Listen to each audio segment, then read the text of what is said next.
Esta semana surgió una noticia que generó muchísimas reacciones, la exoneración a Raúl Salinas de Gortari por enriquecimiento ilícito. Y bueno, para hablarnos al respecto está hoy con nosotros y qué gusto me da el maestro Alfonso Zárate. Bienvenido siempre. ¿Qué tal, Paula? ¿Cómo está?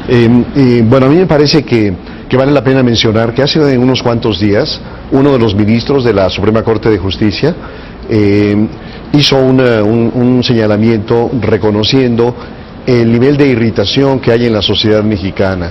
El ministro Jorge Pardo Rebolledo, hablando a nombre del Pleno de los ministros de la Suprema Corte de Justicia, refirió este clima de agobio, este clima de enojo de la sociedad ante una serie de circunstancias que la agreden. Y decía que la responsabilidad de los jueces era ganar credibilidad y que para eso se necesitaban jueces profesionales, responsables, valientes. Y decía también el ministro Pardo que en aquellos casos en donde un juzgador se apartara de esos principios y hubiera evidencias de ese mal comportamiento, debía de aplicársele todo el rigor de la ley. Bueno, en ese contexto, la exoneración de Raúl Salinas de Gortari, donde apenas el viernes pasado el titular del tercer tribunal unitario en materia penal con sede en el Distrito Federal decidió que la Procuraduría General de la República no había aportado elementos para demostrar el enriquecimiento ilícito. Y bueno, a mí me parece que es una decisión muy sorprendente, sobre todo si tomamos en cuenta que se trata de una acumulación de capital que está calculado por la Procuraduría en 232 millones de pesos, 49 propiedades en distintas entidades de la República, más el dinero que sabemos que tenía depositado en Suiza. Y sorprende todavía más cuando revisamos el texto del Código Penal del artículo referido al enriquecimiento ilícito, que más o menos a la letra dice que comete el delito de enriquecimiento ilícito quien no pueda demostrar un crecimiento sustantivo, legítimo, en sus propiedades, ya sea las que están a su nombre o aquellas sobre las cuales se muestra como propietario. Y creo que este es el caso.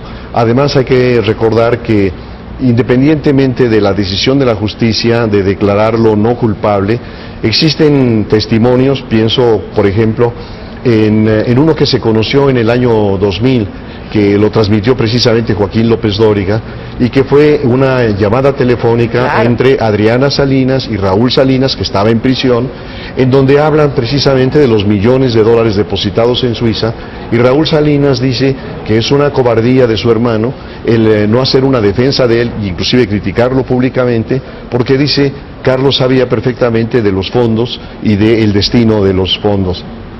Y está también otra referencia que es la de Luis Telles, hasta hace unos días presidente de la Bolsa Mexicana de Valores, en donde en una conversación con amigos refiere que Salinas se robó la mitad de la partida secreta del gobierno mexicano. Entonces, bueno, pues me parece que más allá de la exoneración, lo que tenemos son una serie de evidencias y yo me pregunto si en un país caracterizado por la corrupción y por la impunidad. Y por la impunidad, porque yo diría que la corrupción es universal, pero la impunidad es muy mexicana, y entonces creo que todo esto abona a la irritación. ¿Cómo reacciona la gente frente a una exoneración de esta naturaleza? Y me recuerda, Paula, lo que decía un profesor hace muchos años de Derecho Penal, que decía que el Derecho Penal solamente se aplicaba a los pobres, le llamaban el derecho de las 3P, porque solo se aplicaba a los pobres, a las prostitutas y a los pendejos. Entonces, parece ser que seguimos en las mismas.